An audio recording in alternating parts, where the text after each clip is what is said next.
VCT Americas regular season Stage 1 starts in about a week and a half, and it's time to talk about which fan bases are the most panicked about their team. Hey everybody, welcome back to the channel, and today we are doing VCT Americas panic rankings. So this is the board I've put together. So essentially this is a ranking of how I think each fan base is feeling about their team at this current moment. We just got Madrid wrapped up. As a region, I feel like Americas is riding pretty high off of the results of that tournament, but not every team is feeling super happy about where their team is at. So I did steal this idea from a YouTuber I watch called The Hockey Guy. He does this thing called a panic index, which is very similar to what I'm going to be doing right now. I'm calling it panic rankings because I think it's fun, but shout out Hockey Guy, he's a very good YouTuber. Anyway, so talking about how each of these rankings work, I decided to use a bunch of Wojak images to convey the emotion that we're going to be talking about. At the bottom, we have the withered Wojak, who is just in complete peril. This is the depths. This is the bottom. This is teams not feeling good at all in any respect. It's way too early in the season to justifiably have that feeling, so I don't think we're going to see many teams, or maybe even no teams, in this category. One up from the bottom is, of course, panic. So fan bases that are panicking about their teams. Oh my god, what are these roster changes? What are these results? Oh, our matchups are bad, yada yada. One up from that is the calm Wojak. So, not happy, not sad, not panic, just kind of right in the middle. One up is the happy Wojak. So, of course, teams that are feeling pretty good, maybe not super elated, but definitely feeling good about where the team's at. Then we have the Chad Sigma Wojak. So these are teams that are super riding high, super feeling good, just feeling great about everything right now, just feeling like complete Sigma male Chads. So without any further ado, let's get going with it. Of course, starting with the most obvious placement that we can think of, we have Sentinels at the very top. Sentinels just won Madrid. They look like the best team in the world right now. Zekin looks like maybe the best player in the world right now. I don't think there's any reason in Sentinels fandom to feel bad about anything right now. So just decided, let's get them out of the way first because they're very obvious. Moving on to a team that I think is quite up in the air as to how the fan base is really going to be feeling about them, and that is Leviathan. Leviathan is an interesting one. Are they panicking because their roster didn't look super good at kickoff? Or are they neutral because there's still time? Are they happy because they still have Aspas? I think reasonably I'm going to put them right in the middle. There is maybe some cause for panic at this organization. Tex hasn't looked like he's fit in all that well yet. It's debatable how well Calm has done up until this point. Is he really the best fit for this roster? Was he the right choice over Noswer? Aspas has looked great, but are you going to be able to keep him happy? Are you going to be able to insulate him with the right pieces to truly have this team be a tournament contender? They didn't have a bad run at kickoff. They were in the group of death, so Loud and Sentinels being the two out of that group, and also two teams that did very well at Madrid. It's not surprising. Moving on to a team that I do think their fan base should be panicked, and that is Cloud9. So Cloud9 is yet again making roster changes after the first tournament of the year. Jake is now a restricted free agent. He might get picked up by another org. We'll see what happens for him, but he's not going to be on this Cloud9 team. Whippy is also off the roster, and we're going to be seeing Rooney and Moose join the roster. In Rooney's case, rejoin. He probably shouldn't have been dropped by the org at the end of last season, but okay. If you saw my rant video on Cloud9, you already know how I feel about this team. You already know that I don't like the fact that they're already making roster changes. Not that they didn't need them, but just the fact that they're bringing back players that they shouldn't have dropped in the first place, and I just think it just shows complete just incompetence in terms of building a good team. But hey, maybe they end up just completely proving me wrong and having a good run.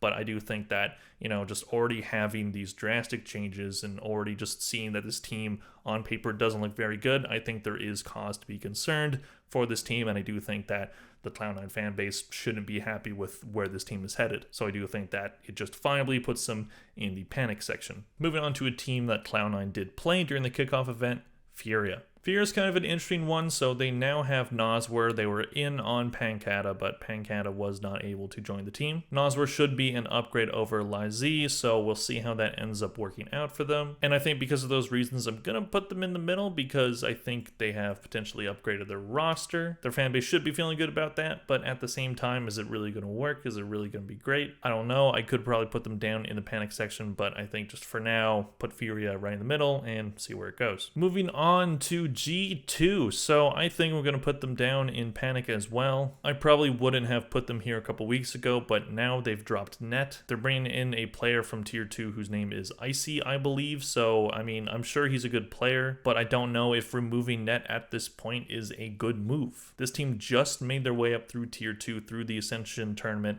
and made it all the way here. They did have a rocky kickoff. I was disappointed in their performance, but I still saw this roster as one that could potentially be quite good. So dropping net, I don't think that's the right move at all at this point, because now you're already messing with this team that is known for their chemistry. Even if the new player is really good, I just don't know if it's going to be the right move for this team. I think this team is a team that has pushed through and been resilient because of the fact that they just work so well together. So if you mess up that aspect of it, I don't know if it's really going to work out for you. So we'll see how it goes, but right now I'm not super confident in G2's chances. And for the fan base, I do think should be a bit concerned. Moving on to maybe a surprising pick in the happy category, I'm actually going to put MIBR here. So the reason why I'm putting them here is I think MIBR definitely exceeded expectations at kickoff. They did lose that first match to Cloud9, but then they beat their Brazilian rivals in Furia, and then they beat Cloud9 as well. Then in play-in they did lose to Sentinels, so not a completely unexpected loss. Sentinels, very good team, as we all know now, but they didn't just roll over after that and thought, well, we lost, so we're definitely done, we can't make it,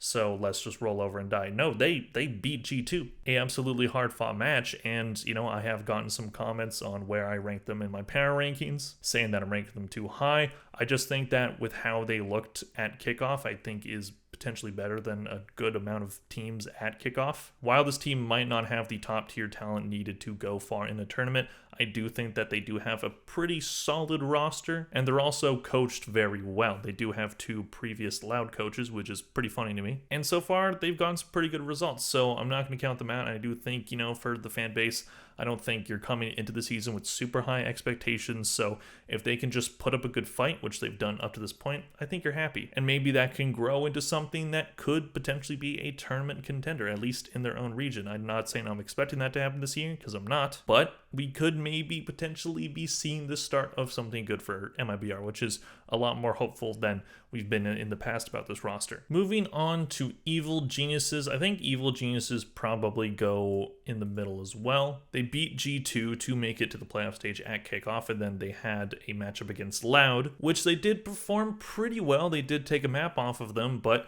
then they ended up losing. So if you're one of the 2 Evil Geniuses fans, you're probably happy about that performance, you know, with the conditions that this roster has had to go through. Beating G2 and then putting up a fight against Loud, not bad results. But we're not overly happy because we don't really know what this team is going to be yet. It's been a small sample size up until this point. So I don't think you're panicked, but I don't think you're overly happy. I think you're right smack dab in the middle. Now moving on to Crew. So where do Crew belong? I think Crew probably belong in the panic section, and I'll explain why. So just like some other teams, they did make some roster changes. They bring in Heat. MTA, their rookie player, is now listed as a sub for this team. I don't know if that ends up being the case or if he ends up just moving on from the roster entirely. But I think if you're Crew, the results at kickoff are just like, oh no, we're doing this again. We're just gonna, you know, come out really not swinging and really looking bad at the start of the year. Heat could be an improvement, and maybe their IGL position is a bit more solidified. I believe it's Klaus now. So having Klaus over Melser being the IGL could work in their favor. I do think this roster is better than the results that they've had so far. You know, they've only played against G2 right now, so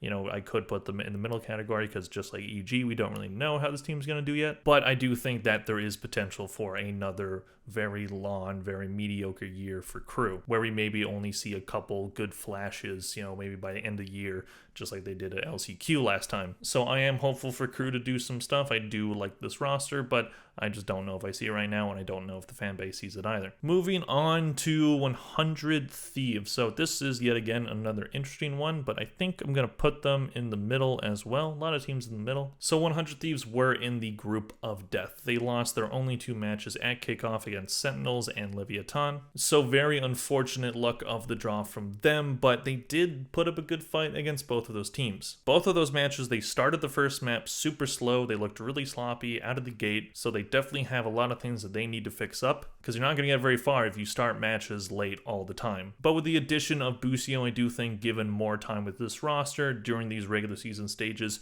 we should see 100 Thieves perform better. I don't know where they're going to end up placing by the end of the year. I don't know if they end up making Shanghai, but they should be better than losing 2 matches and getting out. It's going to be tough to be one of the top teams in Americas for any of these teams, but 100 Thieves, I do think that if you're a fan of them, keep your expectations low for now, because there are some very competitive teams, but I do think that there is some good potential for this roster. I don't know if I agree with some people that were saying if they made it to Madrid, they would have done a lot of damage. I don't think they would have, I'm sorry. But we'll see if that ends up being the case at Shanghai or at Champions, because, you know, it could happen. Anything can happen to any of these teams. All right, 2 left and 2 kind of interesting conversations. I'm going to start with Energy, and I'm going to put them in the happy category. I think if you're an Energy fan, you are happy with how they performed at kickoff. You are sad that they didn't qualify, but they did 2-0 both the teams that they played in the group stage, so that is promising. Not that they were super hard opponents. It was Furia and then Cloud9. They did take a map off of Sentinel, so, you know, yet again, a couple different decisions, a couple little just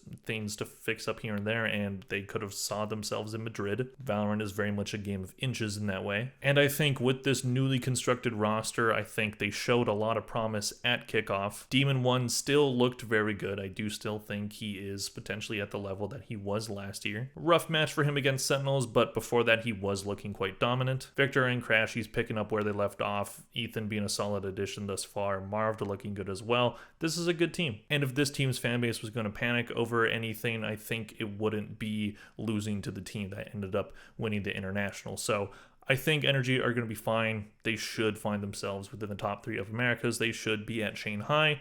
We'll see how that ends up going for them, but I do think if you're a fan of this team, you should be happy with how it's gone so far, because the worst case scenario would have been they build this new roster and they show just no chemistry at kickoff, which was not the case. They did show that they're a strong team, just still need more time to cook. So ending off with Loud, and I saved them last because I honestly struggle on where I think this team should be in terms of their fan base and how they feel about them. Because if you look at it from the lens of they were supposed to be worse than they were last year without Ass Pass, but they still ended up having a strong run, that should mean that you're happy. But there are a lot of concerns with this team when it comes to their character comps, when it comes to their roster and how they can adapt to certain maps. With their Phoenix Breach comp, there are some weaknesses in that character comp, and teams should be able to figure them out there. So are they going to keep that comp? And that could maybe put them down in the panic, because do teams start to really figure them out? So I think I'm going to put them right in the middle. Left or right doesn't matter, by the way. It's just teams are just in these categories. If you're a Loud fan, I think you should be happy that they are still looking like they are one of the top teams in the Americas, but there still is the concern there with, are they going to be a top team in the world? Because that should be the expectation for this team's fan base. Justifiably so. They've been a very good team throughout their time in Valorant, so if they can potentially, have another good run at Shanghai, if they make it there, if they can prove that they can continue to be a top team in the world, they did get to the top 4 at Madrid, but they only beat the China teams, losing against Gen G and then losing against Paper X and Sentinels. So if you can only beat the China teams, you're not going to get very far. And there's also the fact that apparently the team is having visa issues right now. So unless that's figured out very quickly, they're not going to get a lot of practice before the stage, and maybe they might not be able to play their main roster at the regular season stage. So that is definitely cause to be panicked. So I think put them in the middle, because, if the pieces fall together right, this team should be very good. But there are a lot of obstacles for this team upcoming, so I do think there is concern, but nothing to be panicked about yet. So these are my panic rankings for the VCT Americas March 2024. Let me know what you guys think in the comment section below. If you're a fan of any or all of these teams, how do you feel about the ranking that I put for your favorite? Please click like if you enjoyed this video. Thank you all very much for watching, and I'll see you guys in the next one. Bye.